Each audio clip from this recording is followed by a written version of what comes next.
Olá pessoal, nesse vídeo eu vou falar um pouco sobre este livro aqui, Inteligência Artificial, Diálogos entre Mentes e Máquinas, do Daniel Augusto Couto Baroni e Ivan Jorge Boezin.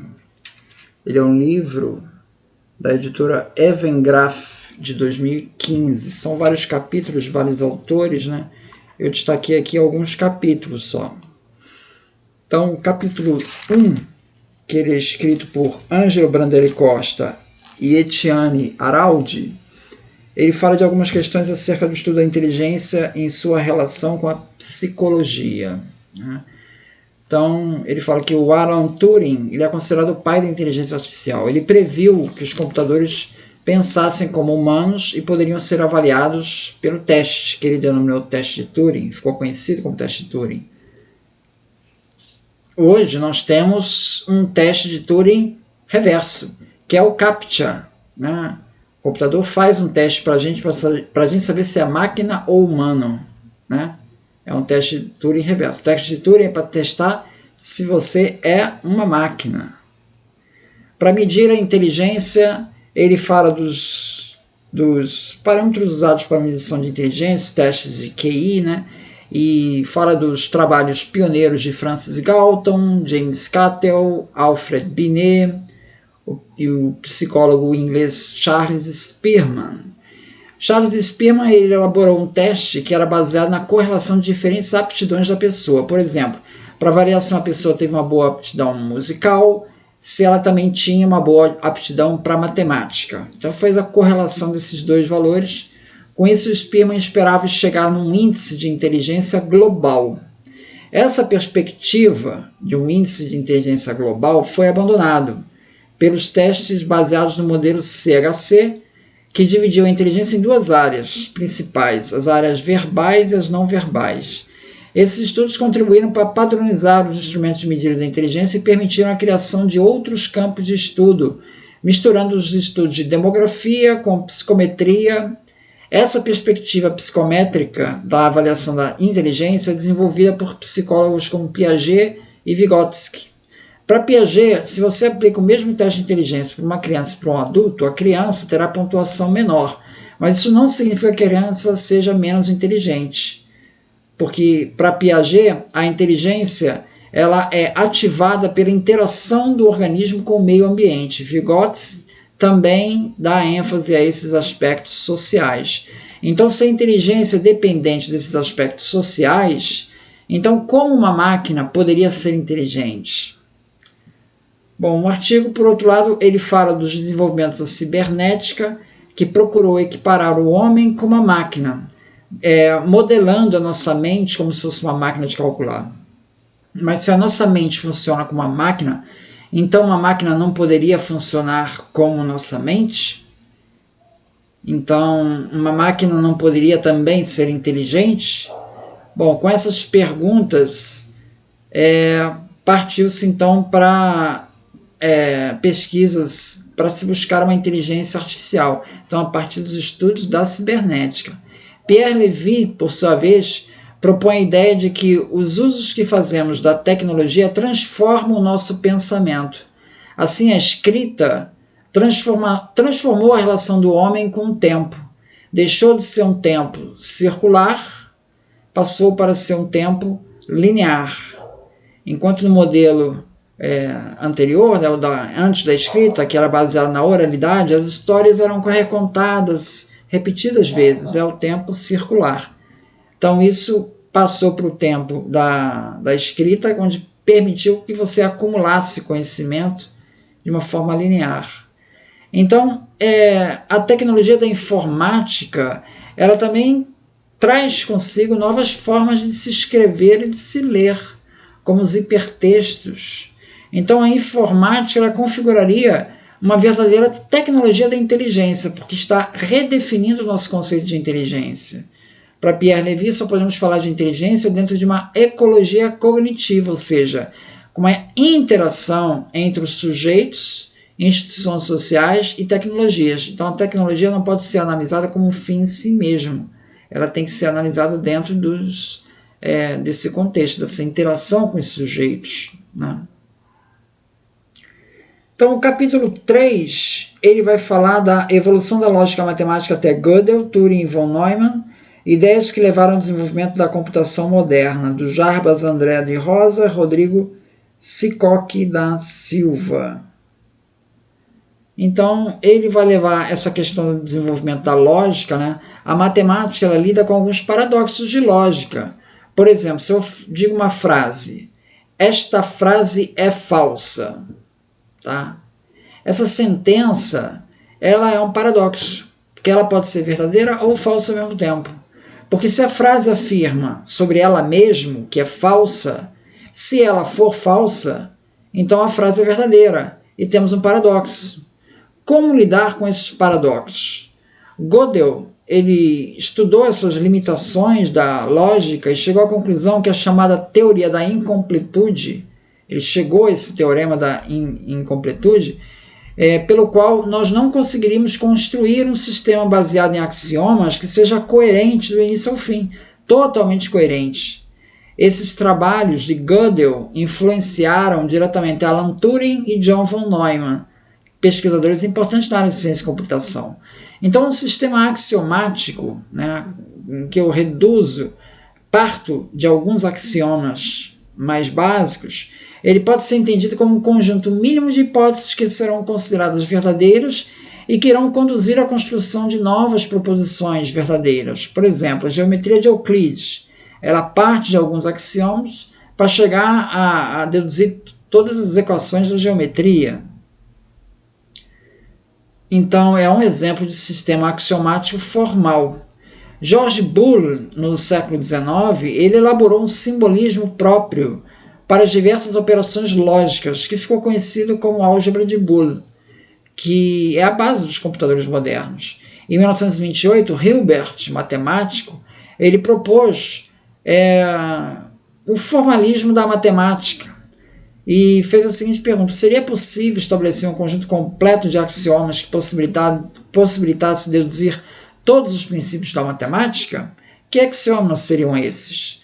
Bom, o Gödel se propôs a responder essa pergunta e ele definiu que um sistema de axiomas é completo quando todos os teoremas verdadeiros da teoria em consideração podem ser deduzidos a partir dele. É o que ele chamou de completude semântica. No trabalho de 1931, Gödel definiu o que ficou conhecido como teoria da incompletude, que é uma restrição para qualquer sistema axiomático. Ele afirma que não é possível que esse sistema seja consistente.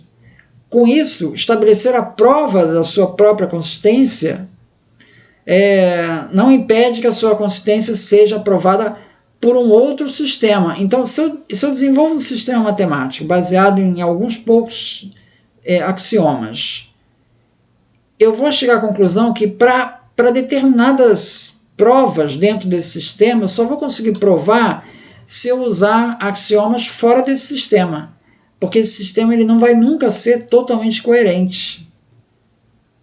Então, com isso, estabelecer eu teria de recorrer sempre a um outro sistema.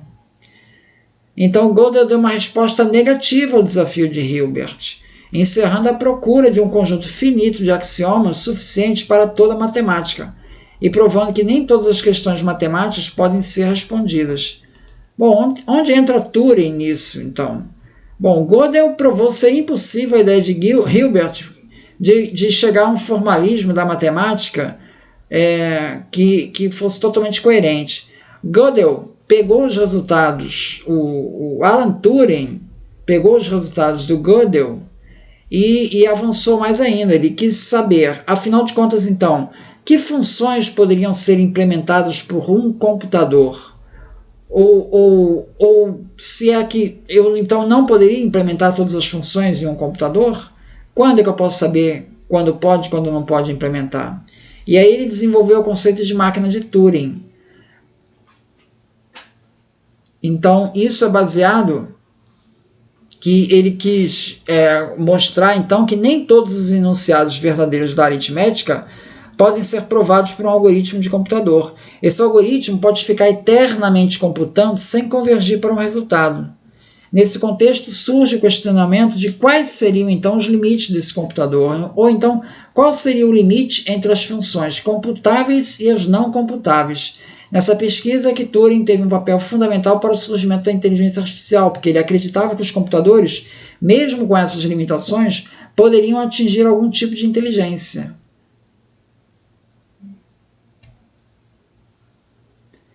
Com base nesses desenvolvimentos de Turing e nessa máquina universal idealizada por Turing, von Neumann é que iria projetar o que seria o primeiro computador. Bom, no capítulo 4, ele vai ser o título O que é a inteligência artificial? Do Felipe Pozueco Zafari e Giancarlo de Borba Spíndola. Tá?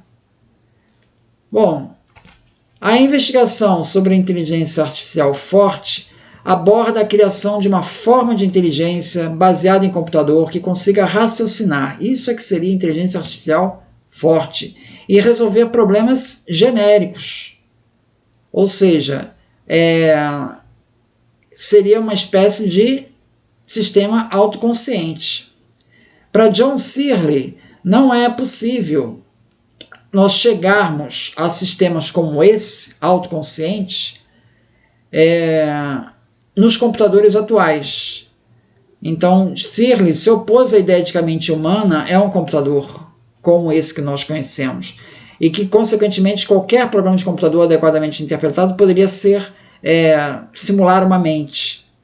Então, ele bolou uma situação hipotética chamada quarto chinês, em que o homem está dentro desse quarto, ele não fala chinês, ele não entende chinês, e uma pessoa entrega para ele folhas de papel com símbolos chineses e quer saber a resposta dessa pergunta feita em chinês.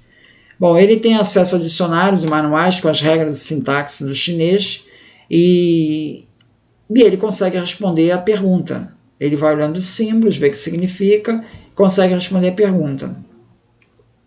Só que, no entanto, mesmo ele respondendo essa pergunta, não se pode dizer que ele sabe chinês, porque se você colocar uma pessoa chinesa conversando com ele, ele não vai saber. Então é essa a limitação, ou seja, o computador consegue responder aquele problema específico, mas ele não tem consciência do que ele está fazendo. Ele não sabe o que aqueles signos significam. Então, como chegar à disposição, ele está apenas seguindo regras e não tem acesso ao significado dessas regras, ou seja, ele não sabe chinês. Ele sabe responder aquelas frases, mas se você der outra frase, ele não vai saber responder. Então, as funções cerebrais são algo mais do que um programa de computador. Ele requer a consciência, a subjetividade, coisas que o computador não pode atingir. A inteligência artificial fraca, por sua vez, ela centra sua investigação na criação de uma inteligência artificial que não é capaz de raciocinar, nem de resolver problemas genéricos, mas ele é capaz de resolver problemas específicos. Por exemplo, um sistema de inteligência artificial para você colocar numa enceradeira que ele vai encerar a casa automaticamente e vai descobrir o caminho e encerar. Ele sabe resolver esse tipo específico de problema. Se você colocar essa inteligência artificial para reconhecer rostos, não tem sentido, ela não vai nem saber o que fazer. Então é uma máquina que ela não tem autoconsciência. O primeiro computador baseado em redes neurais a ter sucesso, quer dizer, são redes eletrônicas, são programas de computador que simulam, fazem uma modelagem bem simplificada do nosso cérebro, dos nossos neurônios conectados em rede. Tá? Primeiro modelo foi um perceptron que em 1957, criado por Frank Rosenberg.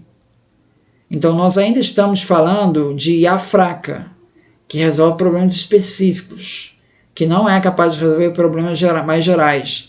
Esses computadores baseados em redes neurais são conhecidos como sistemas conexionistas.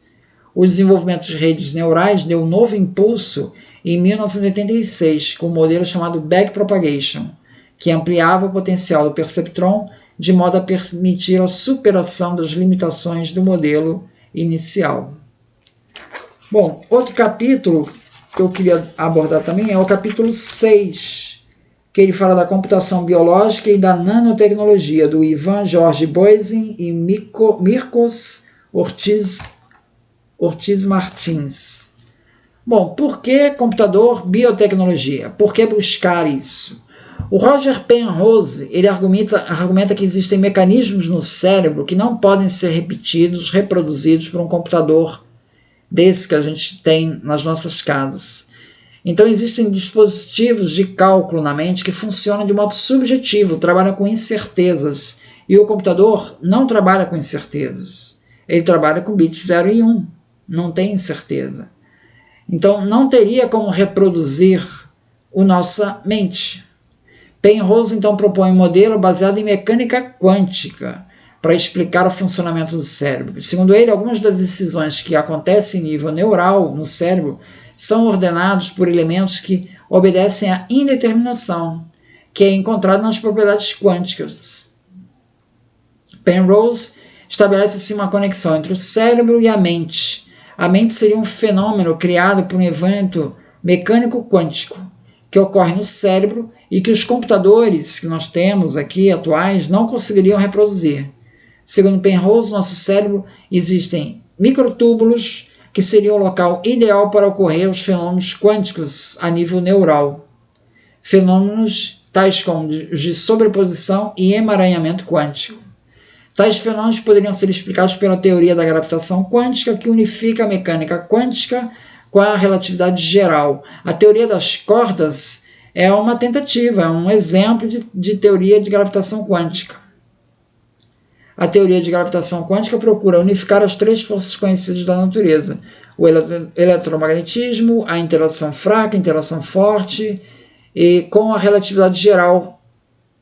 No modelo de Penrose, a consciência é feita no interior das células do cérebro, nos neurônios, mais precisamente nesses microtúbulos. Então é isso. Muito obrigado, então.